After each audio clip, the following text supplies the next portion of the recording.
Time 4:30 అవుతుంది. ఇంకా పిల్లలిద్దరు school నుంచి వస్తే ఇంకా వాళ్ళకైతే స్నాక్స్ ఏం లేదు ఇవాళ. సో పాలు వేడి చేసి బాదం పౌడర్ వేసి ఇంకా పాలు ఇచ్చేస్తున్నాను. ఇంకా నాకు మా వారికైతే ఛాయ్ పెట్టేశాను. బాదం పౌడర్ వేసి ఉట్టి పాలు కూడా ఇవ్వచ్చు, కాకపోతే ఇవి తేనీలో పేనీలో ఏమో అంటారు ఇక్కడ, ఏమంటారు, దివాళీ అప్పుడు దొరుకుతాయి అన్నమాట. సో దివాళీకి 1 ప్యాకెట్ తీసుకొస్తే డైలీ కాదు ఎప్పుడైనా ఒకసారి ఇలా వేసి ఇచ్చాను. ఇవాళకి లాస్ట్ అన్నమాట. సో ఇక్కడ మా వాడి ఆనందం చూడండి. నేనే పెద్ద స్వీట్ పిచ్చిదాన్ని అంటే నాకన్నా పెద్ద స్వీట్ పిచ్చోడు మా వాడు. ఇంకా వాడి పనులు చూపిస్తున్నాను చూడండి ఎంత డ్యామేజ్ అయిపోయాయో.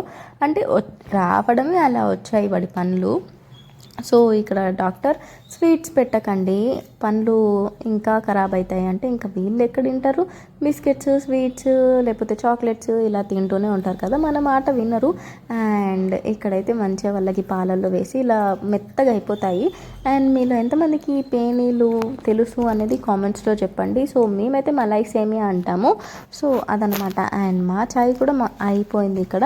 మంచిగా మా టీ టైం అయితే ఇలా అవుతుంది. మరి మీరు టీ తాగారా? ఇంతకీ మీరు టీ లవర్సా కాఫీ లవర్సా? కామెంట్స్లో చెప్పడం అసలు మర్చిపోకండి, సరేనా? అండ్ ఇక్కడైతే మంచిగా మేము ఛాయ్ పోసుకొని ఇలా పిల్లలిద్దరికి తేనీళ్ళు పోసి ఇచ్చేసాను. మేము ఛాయ్ తాగుతున్నాం అనమాట. సో నాకైతే పెళ్ళికి ముందు అసలు ఛాయ్ పోయేదే కాదు. ఇంకా పెళ్ళైన తర్వాత బిస్కెట్స్ ముంచుకొని లేకపోతే ఏదో ఒకటి ఉంటుంది ఇంట్లో, అది వేసేసుకొని ఛాయ్ తాగడం ఇష్టం అయిపోయింది. అదొక హ్యాబిట్ లాగా అయిపోయింది అనమాట. సో నాలాగా మీలో ఎవరైనా ఉన్నారా పెళ్ళి తర్వాత ఏదైనా అలవాటైంది అనేది? సో ఉంటే కామెంట్స్లో చెప్పడం అసలు మర్చిపోకండి. అండ్ మా పిల్లలిద్దరికి హ్యాపీ అన్నమాట. వాళ్ళకి ఇవి చాలా ఇష్టం, ఎందుకంటే అందులో షుగర్ ఉంటుంది కదా, షుగర్ అంటే పడి చచ్చిపోతాం అన్నమాట. సో అలా ఉంటుంది మా ఫ్యామిలీలో. అండ్ ఇక్కడైతే మా టీ టైం ఇలా అయింది. మీకు నచ్చిందా? నచ్చితే లైక్ అండ్ సబ్స్క్రైబ్.